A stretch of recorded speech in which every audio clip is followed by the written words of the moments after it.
Menjelang Idul Adha, peternakan, pemotongan, dan penyediaan hewan kurban di Kabupaten Maros, Sulawesi Selatan, mulai ramai dikunjungi calon pembeli.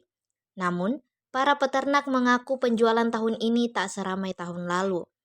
Salah satunya adalah peternakan milik Haji Pacong yang terletak di Jalan Poros Bantimurung, Desa Alatengae, Kecamatan Bantimurung, Kabupaten Maros. Peternakan ini sudah mulai didatangi calon pembeli sejak awal Mei. Namun, hingga pertengahan bulan, jumlah sapi yang terjual belum sebanyak tahun sebelumnya.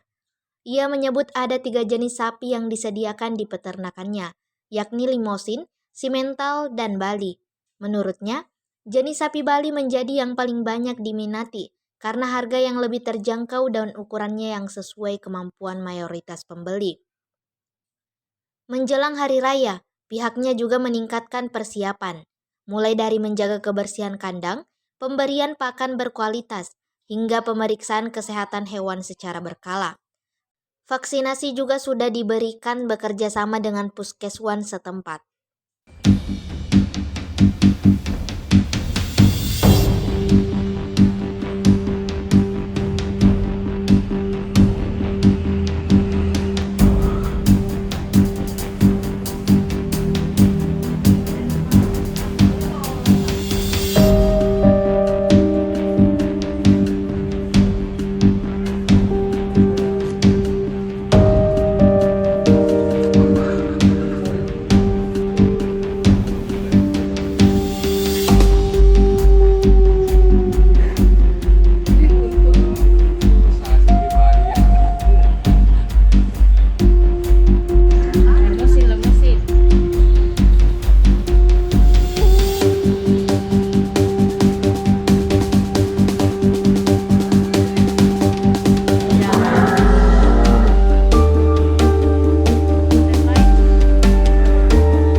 Menjelang Idul Adha ini bagaimana penjualan sapi kurban sendiri? Alhamdulillah, penjualan sapi kurban tahun ini agak sepi, cuma kita harus mensyukur apa yang ada.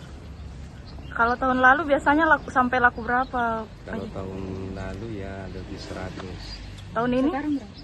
Enggak seberapa, baru beberapa ekor laku ini karena memang kondisi ekonomi. Kira-kira turun berapa persen itu? Berapa persen itu ya, banyak sekali turun ini. Kalau masalah bahkan teman-teman itu mengeluh karena katanya tidak ada yang berputar ini karena kurang pembeli. Berarti daya beli masyarakat menurun. Sekitar berapa persen itu aja kira-kira? Udah tahu 1%. Yang paling laku jenis sapi apa? Jenis sapi Bali. Ada berapa jenis sapinya di sini? 3 jenis. Yaitu Limousin, Simmental, dengan Bali. Yang paling murah biasanya Sapi Bali. Kalau yang paling mahal Limousin. Limousin. Antara kisaran berapa itu aja? Kalau Limousin yang berat 1 ton itu kena ya 70 juta. Kalau yang paling murah ini 14 juta. Sapi Bali, jenisnya sapi Bali berat kurang lebih 70. Aji, kalau yang Limousin itu kira-kira kalau peminatnya itu berapa ekor dalam setiap kurban biasanya? Biasanya ya sampai 15 ekor. 15 ekor ya Pak Haji. Itu yang ngambil perusahaan atau perorangan? Perusahaan, orang-orang. persiapannya sendiri aja jelang Idul Adha ini, apakah ada vaksin pada Perawatannya Pak Haji gimana? Alhamdulillah, kalau masalah perawatan bisa kita saksikan sendiri, kebersihannya, pakannya, karena kami selalu mengutamakan kebersihan. vaksin ini? Vaksin Apa saja yang sudah diberikan? itu dari S1 Bobot paling berat di sini Pak Haji sampai 1 ton ya. 1 ton. Iya, Itu bisa. Limousin atau gimana? Iya, Limousin bisa kita tiap barangnya kalau mau di ini. Sudah ada yang pesan juga Pak. Untuk saya pribadi ya. Download Tribun X sekarang, menghadirkan lokal menjadi Indonesia.